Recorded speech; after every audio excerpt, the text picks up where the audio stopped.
Biografia de William Carey, capítulo 10, nos Sunderbans. William Carey apertou a mão do amigo e saiu pelos enormes portões de ferro forjado. Assim que ficou fora de vista da mansão, ele parou e se encostou a uma parede de tijolos de barro. Ele colocou as mãos sobre o rosto e se forçou a pensar sobre o que acabara de ver e ouvir. William acabara de visitar o novo consultório do Dr. Thomas em uma das seções inglesas de Calcutá. Nada poderia ter lhe preparado para o que aconteceria durante a visita. O Dr. Thomas estava vivendo em luxo. Ele havia alugado uma casa grande com belos móveis de madeiras e contratado 12 criados. Ele estava até falando em comprar uma carruagem própria. Isso já era surpresa suficiente. No entanto, quando William pediu o dinheiro missionário para que ele e sua família pudessem se mudar conforme fora prometido, o Dr. Thomas disse alegremente que todo o dinheiro fora gasto também. E ainda ficara pior. Não só todo o dinheiro se fora, mas ainda o Dr. Thomas pegara dinheiro emprestado em nome da missão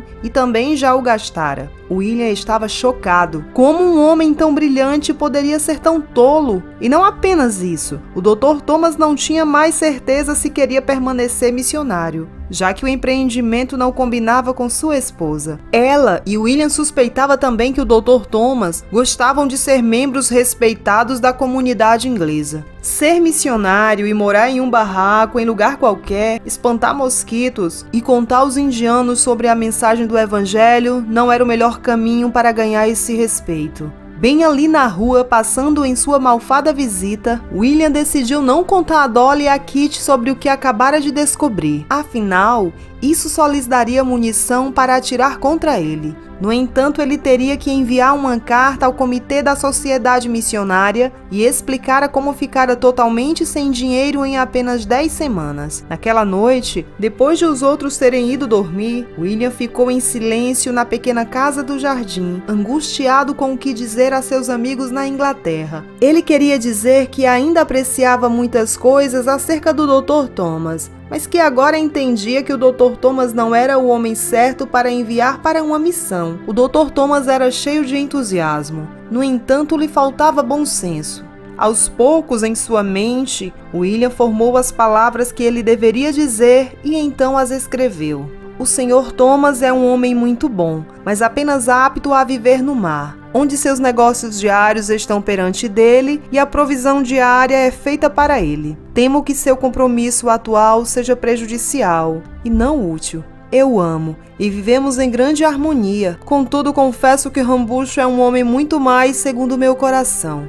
Naquela noite, William foi para a cama com o coração pesado. Ele não tinha amigos nem dinheiro e lhe sobrava pouca comida. Enquanto dormia, decidiu que a melhor coisa a fazer era deixar o orgulho de lado e visitar o capelão do exército em Fort William, a 8 quilômetros de distância. Talvez um colega ministro soubesse como ajudar.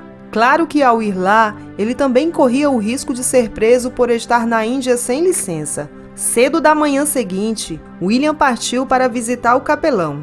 Como era uma caminhada quente e cansativa até Fort William, William estabeleceu um passo lento.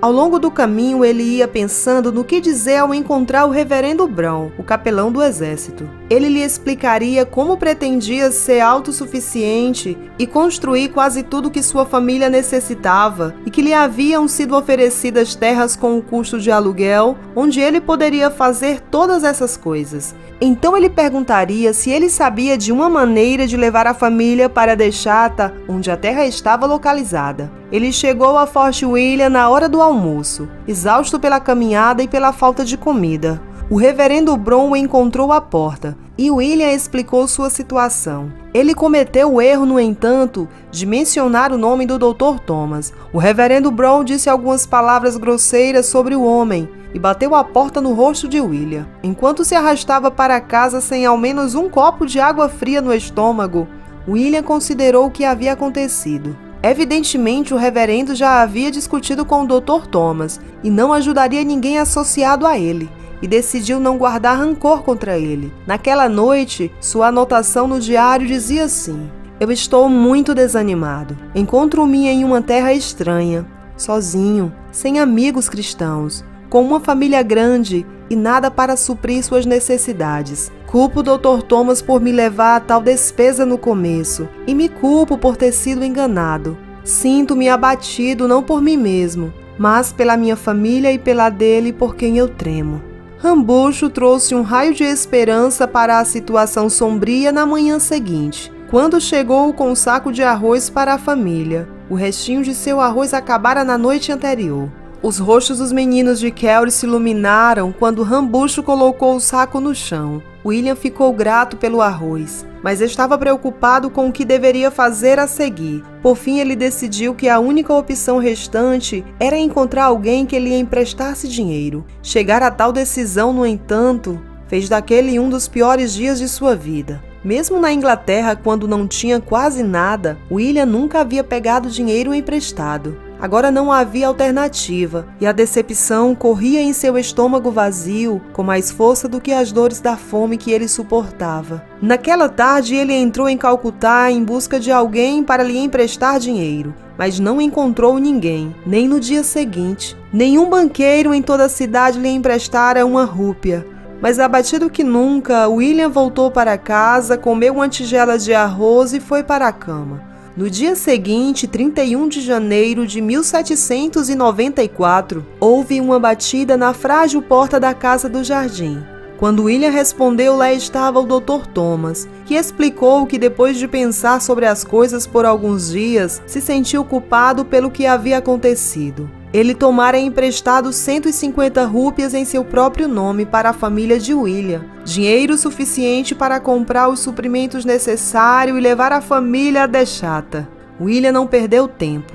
Começou a arrumar as malas e de sua família e se preparou para se mudar. Quanto mais cedo eles chegassem na cidade, mais cedo poderiam começar a horta e assim alimentar sua família. No dia seguinte, sábado, ele e Rambucho foram ao bazar principal da cidade para comprar sementes e uma pá, além de comida suficiente para a viagem. No domingo, os dois voltaram ao bazar, desta vez para pregar ao povo. Na segunda-feira, eles compraram um pequeno barco, e na manhã de terça-feira, a família Kelly, acompanhada por Rambucho, entrou no barco e partiu para a nova casa. Dolly e Kitty não ficaram nada satisfeitas com a situação. Elas temiam o que estava por vir e reclamavam sem parar, e elas tinham o direito de estar preocupadas. E para os Sunderbans, como a área em torno de Deschata era chamada, era uma medida desesperada. Os Sunderbans eram compostos de uma rede de rios e córregos caudalosos que cruzavam o imenso delta formado pelos rios Ganges e Brahmapura, antes de se esvaziarem na Baía de Bengala. Era um lugar selvagem e perigoso para viver. William tentou manter o ânimo do grupo, enquanto ele e Rambucho avançavam devagar ao longo dos 64 quilômetros de curso de água selvagem que ficavam entre Calcutá e Deschata. O cenário ao longo do caminho não era parecido com nada que William já tivesse visto antes. Os campos de arroz, cercados por bosques de bambus e palmeiras altas e ondulantes, o fascinavam. As crianças também estavam interessadas, pelo menos no primeiro dia. No terceiro dia, porém, todos estavam com calor e irritados. À noite, eles puxavam o barco para a margem do rio e dormiam. Ninguém dormia muito, por causa dos muitos barulhos e sombras que se moviam entre as árvores. Tigres de Bengala rondavam as margens do rio como leopardos, rinocerontes e búfalos. Macacos gritavam nas copas das árvores, e pintons e najas deslizavam em silêncio pela grama alta. Durante o dia, enquanto William e Rambucho avançavam, eles avistaram grandes crocodilos tomando sol preguiçosamente na margem lamacenta do rio. Para cada crocodilo visto, sabiam existir mais de uma dúzia à espreita na água lamacenta. Mosquitos, por mais minúsculos que fossem, eram um problema tão grande quanto os animais maiores. Depois de apenas um dia após a partida, todos os meninos estavam com feridas abertas de tanto coçar as picadas dos mosquitos. Na manhã seguinte do terceiro dia, Rambucho guiou o barco até o rio Jubona, e pouco depois chegaram à aldeia de Deschata, onde Ram foi procurar seu tio. Logo todos estavam de volta ao barco para uma viagem de meia hora pelo rio, até a Terra Prometida. Finalmente, Ram apontou o lugar para eles. não era nada mais que um pedaço de mato. No entanto, William estava determinado a transformá-lo em uma fazenda. É claro que levaria tempo, e tempo era algo que eles não tinham. Eles haviam gastado todo o dinheiro em suprimentos e tinham acabado de comer a última comida da jornada. Ainda assim, William não se intimidou. Ele só teria que trabalhar mais e mais rápido para limpar todo o mato e plantar uma horta. Um pouco mais acima, na margem oposta, havia um bangalô de tijolos com uma aparência robusta. William decidiu descobrir quem morava ali antes que ele e sua família desembarcassem em sua nova casa. Eles subiram no barco de novo, foram até o pequeno pier à frente da casa, amarraram-no e todos desceram. Os garotos estavam contentes de poder correr, embora Dolly brigasse atrás deles se eles fossem a mais de alguns metros de distância dela. Enquanto todo o grupo esfarrapado subia o caminho até a casa, a porta se abriu e um inglês saiu caminhando para encontrá-los. Ele apertou a mão de William e se apresentou como Charlie Short. É claro que ele ficou surpreso ao ver uma família inglesa tão longe e convidou a todos de imediato para almoçar. Durante a refeição servida na varanda, William e o Sr. Short trocaram histórias sobre o motivo de estarem na Índia. O Sr. Short disse ao grupo que saíra de Londres para se encarregar da fábrica de sal da Companhia das Índias Orientais em Deshata. William, por sua vez, lhe contou sobre ser missionário. Ao fazê-lo, o Sr. Short riu alto e perguntou a William: como você espera fazer um trabalho missionário em uma terra com regras religiosas tão fortes? Depois acrescentou: e por que se incomodar? Não é melhor deixar todos com sua própria religião? William pensou nos ídolos e templos que tinha visto desde que chegara à Índia, além de sacrifício humano que ele tinha ouvido falar, e balançou a cabeça.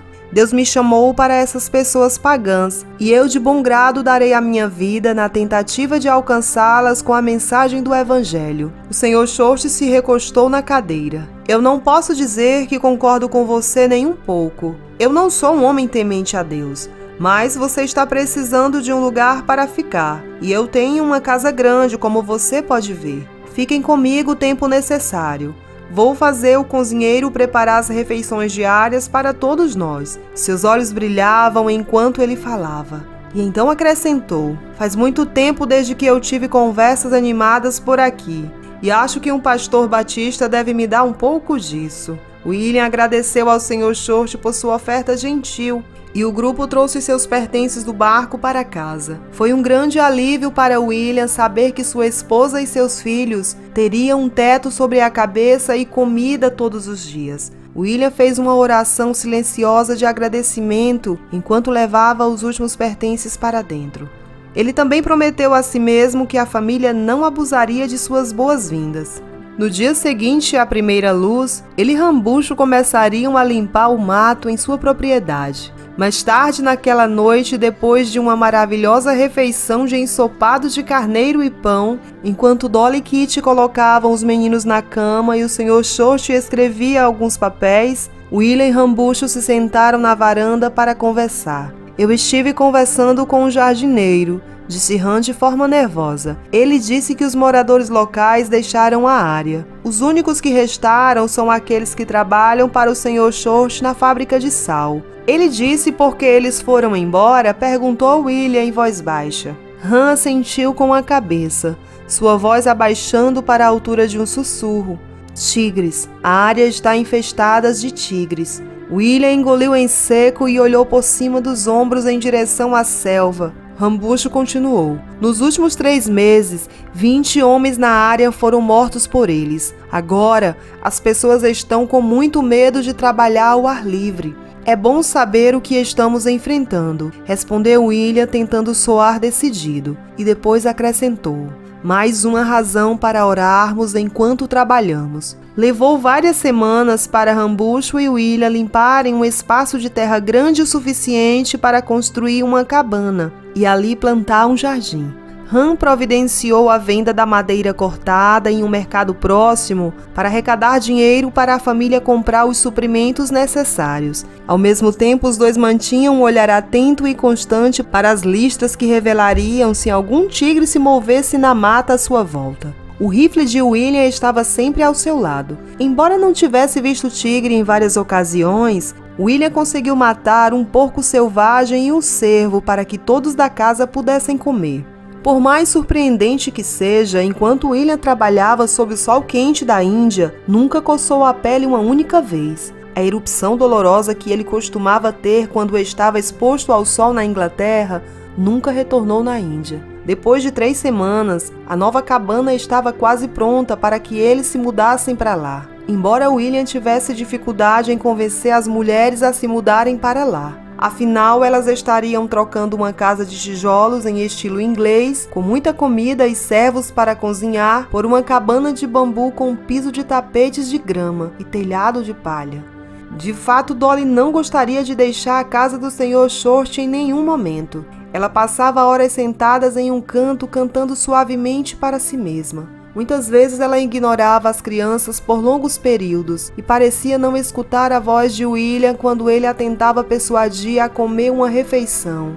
William teve que encarar o fato de que o estado mental de Dolly estava piorando. Ele tentava fazer o que podia por ela, mas em 1794 não havia muito mais para ser feito. Kitty vigiava as crianças e com frequência as levava para visitar o Sr. Short na fábrica de sal. Ela sempre tinha um servo para acompanhá-los, pois tinha medo de encontrar algum animal selvagem na curta viagem de barco até lá. William, por sua vez, dispunha de pouco tempo para fazer visitas. Ele precisava plantar uma horta o mais rápido possível para poder comer e produzir comida para a família. Ao mesmo tempo, ele e Rambucho aproveitavam todas as oportunidades que tinham para ir rio abaixo às aldeias próximas e compartilhar a mensagem do Evangelho em seu barco. Depois de uma dessas visitas, William chegou em casa abalado com o que vira. Ele e Ram amarraram o barco à margem de uma aldeia, onde uma multidão grande e animada estava reunida. Depois de avançar devagar até a frente, William ficou horrorizado com o que viu.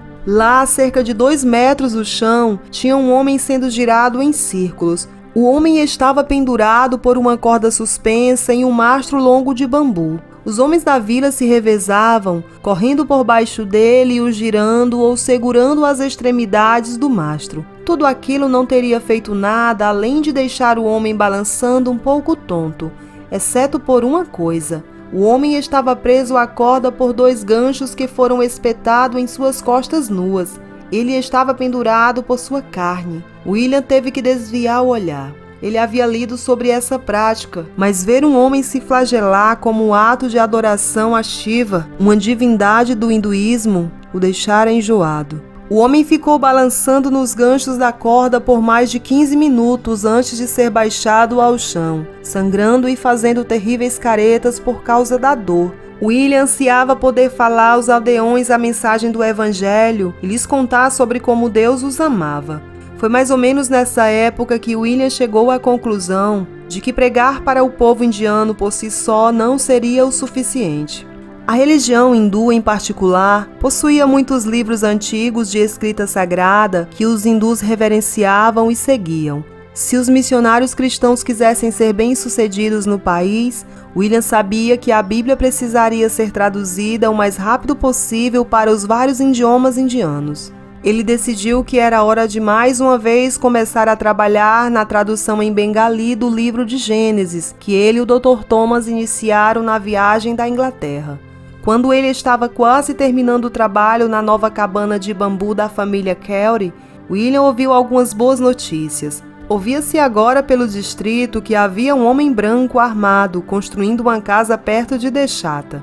Isso deu ao povo local que havia fugido da área uma confiança renovada, e muitos começaram a voltar. Logo William foi cercado por indianos, muitos dos quais estavam interessados em ouvir a mensagem do Evangelho. Depois de todos os contratempos, William ficou muito encorajado, em especial quando um grupo de 5 birmanês veio e agradeceu a ele por se estabelecer entre eles. Sem dúvida, Deshata era a porta aberta para o trabalho missionário que William estava procurando.